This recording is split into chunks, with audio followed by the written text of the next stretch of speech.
Hello दोस्तों, आपका स्वागत है हैशटैग सक्सेस विद दीपक में। आज जो हम टॉपिक लेके आ रहे हैं उस टॉपिक का नाम है ईसोफेगस। क्या ईसोफेगस? इसमें हम क्या पढ़ेंगे?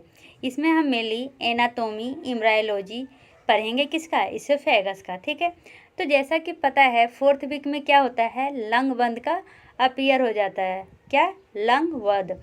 ठीक है, कहाँ पे? तो फोरगत में। जैसा कि हमें पता है 3 गत होता है, फोरगत, मिडगत, हिंदगत।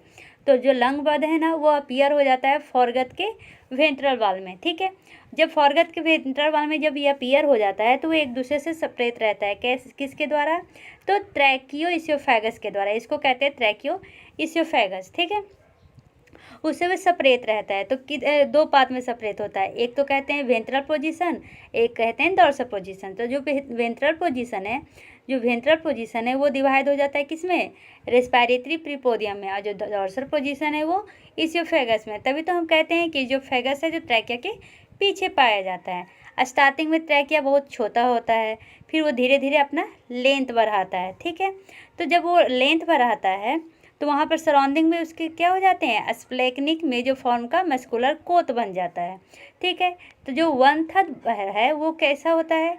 स्टार्टिंग के जो 1/3 होते हैं, अपर 1/3, वो स्ट्रिएटेड मसल से बना हुआ रहता है, जो किसके द्वारा इनर्वेट किया जाता है? वैगस नर्व के द्वारा। जो लोअर 2/3 हैं वो किसके द्वारा? तो स्मूथ मसल के द्वारा। और वो किससे इनर्वेट किया जाता है? तो स्प्लेक्निक प्लेक्सस के द्वारा। ठीक है, इतना तो हम नोट्स के द्वारा समझ गए। अब चलिए पीपीटी जो हम गूगल से लिए हैं उसके द्वारा समझाते हूँ। देखिए क्या लिखा हुआ है, डेवलपमेंट ऑफ इसियोफेगस। क्या लिख रहा है? Develop from the endoderm of the foregut. Foregut के भी इंडोडर्म जानते हैं, हर गत में क्या होता है? इंडो, मेजो और क्या इपीडर्म होता है। ठीक है, तो जो फोरगत है उसके इंडोडर्म से क्या बनता है? Develop from the endoderm of the foregut in the area between inlet of laryngotracheal tube till the stomach. देखिए यहाँ से बनना स्टार्ट होता है। कहाँ से?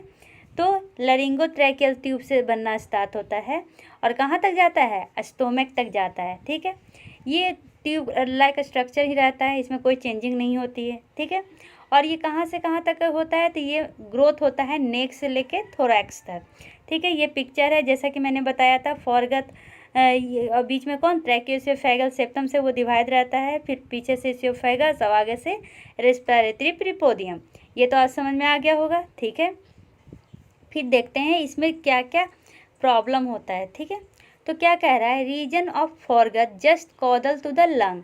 ये कॉडल टू द लंग इस बात को कह रहा है। ठीक है, डेवलप्ड इनटू इसियोफेगस। ये तो पता है, ये रेस्पिरेटरी ट्रैक बन जाता है, ये इसियोफेगस बन जाता है। ठीक है, अगर इसमें ईरल होगा, क्या में ईरल होगा ये बनने में, तो क्या बनेगा? ट्रैकियो इसियोफेगल फिस्टुला बनेगा या इसियोफेगल एट्रेसिया होगा। ठीक है, ये समझ में आ गया। एक बीमारी क्या कि अगर जो कॉडल रीजन में जो जहाँ पर वो दोनों एक दूसरे से सेपरेट हो रहा है वहाँ पर अगर ईरर होगा तो क्या होगा? ट्रैकियो इसियोफेगल फिस्टुला या इसियोफेगल एट्रेसिया होगा। ठीक है, अब दूसरा आते हैं। Endodermal lining is striated columnar. जो इंडोडर्मल लाइनिंग है वो क्या से है? तो स्ट्रिएटेड कोलुमनर है और वो बाद में प्रोफरेट कर जाता है। ठीक है, लेकिन कभी कभी क्या होता है उसमें ईरर आ जाता है। कैसे? तो उसको क्या कहते हैं? इसियोफेगस स्टेनोसिस। इसियोफेगस स्टेनोसिस मतलब क्या हो गया? वो नैरो हो जाता है। ठीक है, अब ट्यूब इनिशियल स्टार्टिंग में जैसा कि हमें पता है कि ट्यूब क्या होता है? छोटा होता है, फिर धीरे धीरे वो बड़ा होता है। तो उसमें भी कभी कभी क्या हो जाता है कि वो जब ये क्या है? डायफ्राम को क्रॉस करेगा ना तभी तो पहुंचेगा स्टोमक तक। तो उसमें भी उसको क्रॉस करने में भी प्रॉब्लम हो जाता है। तो वो क्या करता है? तो वो ये हर्निया के द्वारा हियातस के द्वारा जाता है। हियातस क्या होता है? जब इसियोफेगस ये डायफ्राम को ये के अंदर से जाता है एक होल लाइक स्ट्रक्चर को, इसको हियातस कहते हैं। तो उसके ग्रोथ में भी प्रॉब्लम हो जाता है। तो क्या हो जाएगा उसमें? कोजेनाइटल हियातल हर्निया हो जाएगा। ठीक है, यहाँ तक तो आपको समझ में आ गया। अब देखते हैं क्या कह रहा है। अट्रेसिया ऑफ इसियोफेगस से इसियोफेगस फिस्टुला, ये मैंने पढ़ाया है। क्या है इसमें? Mostly is the result of spontaneous deviation of tracheoesophageal septum in the posterior direction. Mainly ये क्या डेविएशन में प्रॉब्लम होता है। ये पिक्चर देखिए। ठीक है, इसमें क्या है? इसियोफेगस यहाँ तक आया है, लेकिन बीच में क्या हो गया, पूरी तरह नहीं बन पाया, आधा यहाँ से ट्रैकिया से निकल रहा है। जो मोस्ट कॉमन होता है ये वाला होता है, ठीक है। और देखिए थर्ड में क्या हो रहा है, मतलब कुछ ना कुछ प्रॉब्लम हो रहा है, ठीक है। किस में, तो डेविएशन में, ट्रैकियोइसोफेगल सेप्टम के डेविएशन में, ठीक है। जिसके कारण क्या होता है, proximal part of oesophagus end हो जाता है, किस में, इंड हो जाता है ये ब्लाइंड सैक। देखिए यहाँ पे ब्लाइंड सैक हो गया, कहीं पर भी ये नहीं जा पाया, तो ब्लाइंड सैक में ये इंड हो जाता है। और क्या कह रहा है, जो डिजिटल पाथ है वो कनेक्टेड हो जाता है ट्रैकिया से, ये मोस्ट कॉमन होता है। इसलिए क्या होता है, कहाँ पर होता है, वो भी डिजिटल पाथ में, तो जहाँ पर ट्रैकिया डिवाइड करता है वहाँ पर जाके क्या हो जाता है, इसोफेगस जाके ऐड हो जाता है। तो ये क्या हो जाएगा, इसको क्या कहेंगे, ये भी एक तरह का एब्नॉर्मलिटी है जिसको एट्रेसिया कहते हैं, ये इसोफेगल फिस्टुला कहते हैं, ठीक है। Atresia of oesophagus prevent from normal passage. अब ये क्या में हेल्प करता है, मतलब इसके होने से क्या प्रॉब्लम है। ऐसे तो जैसे हमें पता है यहाँ मौत है, मौत जाएगा डायरेक्ट स्टोमक में जाएगा, ठीक है, एमनियोटिक फ्लूइड। लेकिन अब क्या है, यहाँ पर फिस्टुला आ गया है, ठीक है, जिसके कारण फूड डायरेक्ट पेट ये स्टोमक में नहीं पहुँच पाएगा। देखिए atresia of oesophagus prevent the normal passage of amniotic fluid into the intestinal tract. Intestinal tract में डायरेक्ट नहीं पहुंच पाएगा एमनियोटिक फ्लूइड, जिसके कारण क्या हो जाएगा, accumulation of excess fluid in the amniotic sac. Amniotic sac में क्या है, बहुत सारा फ्लूइड हो जाएगा, जिसको हम क्या कहेंगे, पॉलीहाइड्रो एमनियोस कहेंगे, ठीक है। तो ये वाला तो आपको अच्छा से समझ में आ गया होगा। फिर से एक बार रिविजन करते हैं। तो डेवलपमेंट ऑफ इसोफेगस, जैसा कि पता है ये कब होता है, 4th वीक में स्टार्ट होता है। कैसे होता है, तो ये स्टार्ट कहाँ से होता है, तो फेरिंग्स से, ठीक है। और ये फिर डिवाइड कैसे करता है, तो जैसा कि पता है यहाँ पर क्या होता है, तो यहाँ पे होता है ट्रैकियोइसोफेगल सेप्टम, जहाँ से वो डिवाइड करने लगता है।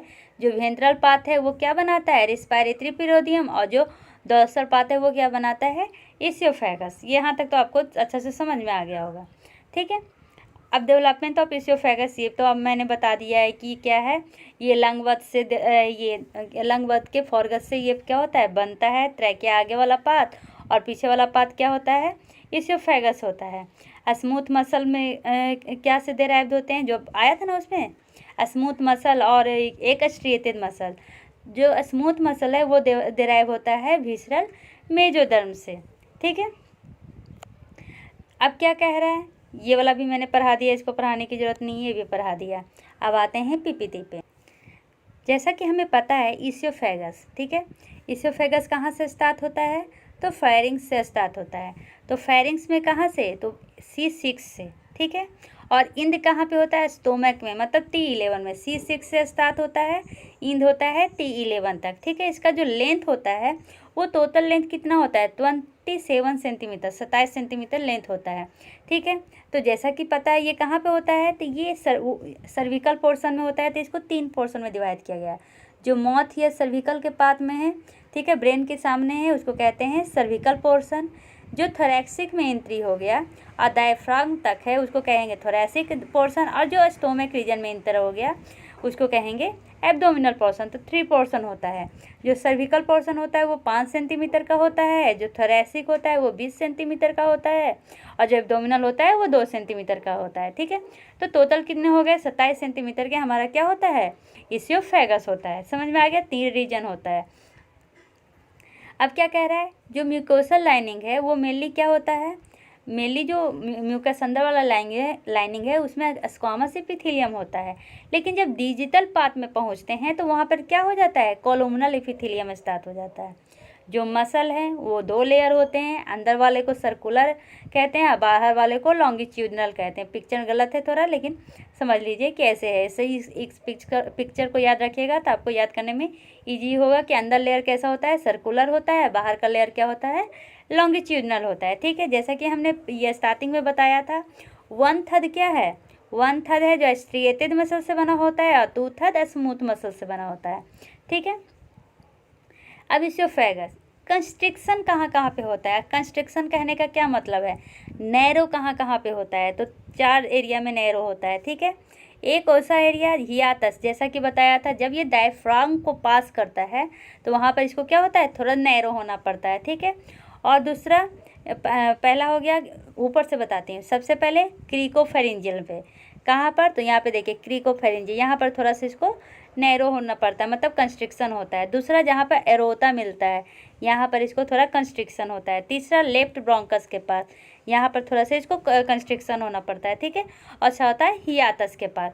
तो समझ गए कितने कंस्ट्रिक्शन होते हैं, कितना जगह ये नैरो होता है। तो 4 पार्ट में, क्रिकोफेरेंजियल, अरोता, लेफ्ट ब्रोंकस और क्या तो हियातस, राइट नहीं लेफ्ट, ठीक है। अब क्या कह रहा है, अब इसका आते हैं ब्लड सप्लाई, ठीक है। तो ब्लड सप्लाई में जैसा पता है ये कितने रीजन में पाया जाता है, कितने पोर्शन में, तो सर्विकल पोर्शन, थोरैसिक पोर्शन और एब्डोमिनल पोर्शन। सर्विकल पोर्शन में क्या से ये होगा, ये कौन से आर्टरी इसमें होंगे, तो इन्फीरियर थायराइड आर्टरी, ठीक है, सर्विकल पोर्शन में। अब थोरैसिक पोर्शन में ब्रोंकस आ जाता है, तो ब्रोंकियल आर्टरी और इसियोफेगियल आर्टरी। अब एब्डोमेन में आ गया, तो एब्डोमेन में आ गया तो एब्डोमेन में तो गैस्ट्रिक आर्टरी होगा, ठीक है। तो इसमें कौन सा, लेफ्ट गैस्ट्रिक आर्टरी और इन्फीरियर फ्रेनेलिक आर्टरी। इन्फीरियर फ्रेनिक क्यों, क्योंकि ये डायफ्राम के नीचे होता है इसलिए इन्फीरियर फ्रेनिक। तो आप रीजन से ही समझ सकते हैं, ठीक है। सर्विकल में इन्फीरियर थायराइड आर्टरी, थोरैसिक में ब्रोंकियल और इसियोफेगियल आर्टरी, एब्डोमेन में लेफ्ट गैस्ट्रिक आर्टरी और इन्फीरियर फ्रेनिक आर्टरी। ये इसका ब्लड सप्लाई है, ठीक है। अब इसका वेनस ब्लड सप्लाई में आर्टरी था, अब वेन का देखते हैं। तो वेन में क्या था, तो जैसे कि इसका भी 3 पार्ट होता है, सर्विकल, थोरैसिक, एब्डोमेन। जैसा कि आर्टरी क्या था, इन्फीरियर थायराइड आर्टरी, तो इन्फीरियर थायराइड वेन, ठीक है। थोरैसिक में क्या था, तो एजाइगस और क्या था, थोरैसिक में क्या था, ब्रोंकियल आर्टरी, तो इसमें हो जाएगा ब्रोंकियल वेन, और क्या हो जाएगा, एजाइगस वेन, और क्या हो जाएगा, हेमिजाइगस वेन, ठीक है। अब एब्डोमेन में क्या आएगा, तो गैस्ट्रिक वेन नहीं आएगा, कोरोनरी वेन आएगा, ये याद रखिएगा, क्या आएगा, कोरोनरी वेन आएगा। तो ये हो गया इसका क्या, तो इसका हो गया ब्लड सप्लाई खत्म। अब आते हैं इसके लिम्फेटिक ड्रेनेज में। तो जब लिम्फेटिक ड्रेनेज में देखेंगे तो हम 2 पार्ट देखेंगे, एक अपर पार्ट, एक डिजिटल पार्ट। जो अपर पार्ट आता है, जो अपर पार्ट है वो ड्रेन होगा सर्विकल या मीडियास्टिनम नोड से, और जो डिजिटल पार्ट है वो किससे होगा, तो सिलियक नोड से। ये तो सिंपल है, अब क्या है इसका इनर्वेशन, ठीक है। तो इनर्वेशन तो मेनली पता है किससे, सिंपैथेटिक और पारासिम्पैथेटिक से होता है। उसमें क्या क्या आता है, फेरिंजियल प्लेक्सस, वेगस, अपर और लोअर सर्विकल और एस्प्लेनिक नर्व, इतने सारे इनर्वेशन होते हैं। तो ये तो अभी ऊपर से ही पढ़े हैं, तो ये ओवरऑल है। अब ट्रैकिया अगले वीडियो में लेके आएंगे। यहाँ इसोफेगस का एनाटोमी और इम्ब्रायोलॉजी खत्म होता है। आपसे अगले वीडियो में मिलेंगे, तब तक ले bye bye, take care, see you.